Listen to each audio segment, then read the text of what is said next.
Aside from the politics of the so-called sugar deal, the Cabinet Secretary for Industrialization, Adil Mohammed, has weighed in with what he called the facts of the deal. The Cabinet Secretary says President Uhuru Kenyatta merely enforced an existing East Africa Common Market Protocol of buying goods from the regional bloc.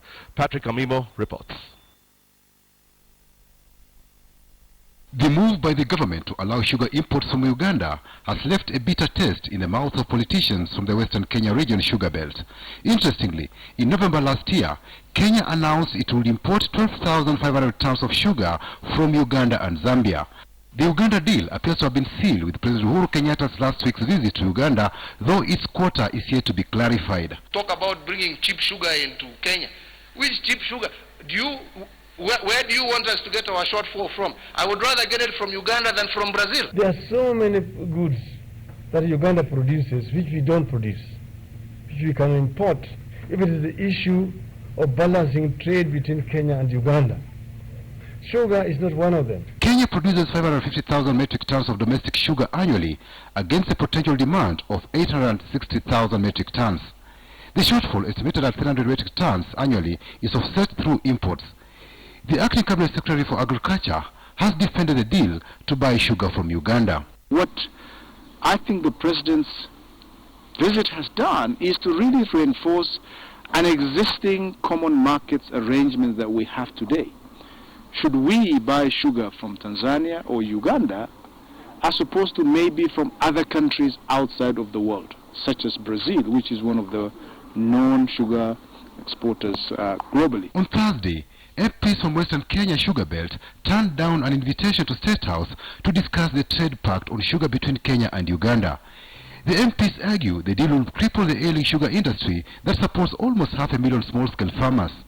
The trade pact is now quickly turning political, with the Jubilee allied MPs from the Mount Kenya region rallying support for the President against their rivals from CORD. It opens doors for crooked business people and government officials who have the money and connections to import sugar from anywhere, give it a Ugandan label, and dump it here in Kenya. The deal that is there with the issue of the sugar.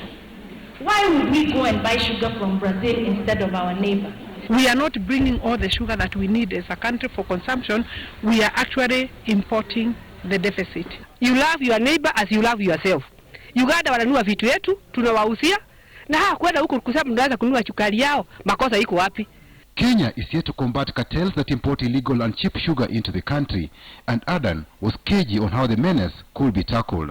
I think we should not allow, whether it is Uganda or any other country per se, is people to import sugar from other countries outside, package it in some of the regional market, and then sell them as those countries' sugar. The way we are going to deal with that is to have dialogues. Whether there are any issues or suspicions of those kind of things happening, we've got to deal with it. Kenya is said to have one of the highest costs of producing sugar in Africa. It costs $570 to produce a ton of sugar in Kenya, relative to $270 in Egypt. In Swaziland, it costs $275 to produce a ton of sugar, while in Malawi, it costs $210. The government now plans to privatize 5 state-owned sugar millers to enhance efficiency, production, and competitiveness. If you look at today of sugar production, the privately owned sugar companies have better yields and better production than government-owned. And the government has made it very clear that we want to privatize some of these sugar mills. The Cabinet Secretary will next week meet with stakeholders in the sugar industry to discuss the sugar controversy. Patrick Amimo, KTN News.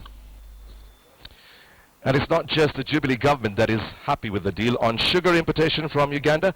The Uganda business community has simply told Kenyans, continue with your politics, but let the deal prevail. Here's a report from our partner station, NBS. Uganda's business community appears unbothered by the political storm surrounding the deal. They have welcomed President Uhuru's jibes at the opposition. It is good that the Kenyan government does not listen to negative sentiments which are against the spirit of regional integration, of brotherhood with regard to cross-border trade. This is cross-border trade. Kampala City Traders Association wants the deal implemented fast, otherwise Ugandans may jubilate over hot air. What I want to assure the public that yes, it is one thing to talk, but it is another to act. Now that he has talked the walk, let us wait until we see them walking the talk. If they can walk the talk and accept our products on the market, then we shall celebrate and say, yeah, the common market protocol is working. It should be noted that Uganda imports over $700 million worth of Kenyan products, whereas it exports about $150 million worth of products from Kenya. This leaves a very big trade deficit for Uganda, a reason Kasita has advised that Uganda should invest more in quality production for exports. It should apply to all the commodities across the board. And it should not be just bilateral, that is Uganda and Kenya. We should look at it at the ESC level. All the 5 East African states should accept goods from either country. Uganda is already exporting